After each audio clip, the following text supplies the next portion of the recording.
પડે. અને સ્ત્રીની ખાસિયત એ છે કે જે વસ્તુ નથી લેવાની ને એ 1.5 કલાક તો જોશે પહેલા, પછી 2 કુર્તી લેવાની હોય એની સામે 14 પીસ લઈને સાહેબ એ ટ્રાયલ રૂમમાં જાય. અને એ 1.5 કલાક પુરુષ માટે અગ્નિ પરીક્ષા જેવું હોય. બહાર ઊભું રહેવાનું સાહેબ. પેલી એક પહેરીને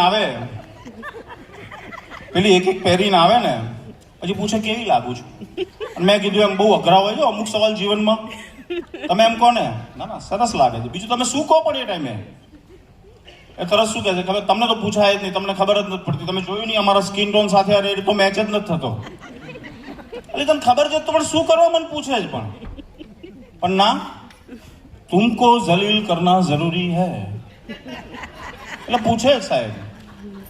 આમ આપણા 1.5 કલાક કાઢે. પણ આ તો સૌથી સારું શું હોય છે ખબર છે સાહેબ? આ 1.5 કલાક એટલે નીકળે કે બીજાના બૈરા હોય ત્યાં ટ્રાયલ રૂમમાં કપડાં બદલતા હોય છે તો આપણો સમય નીકળી જાય.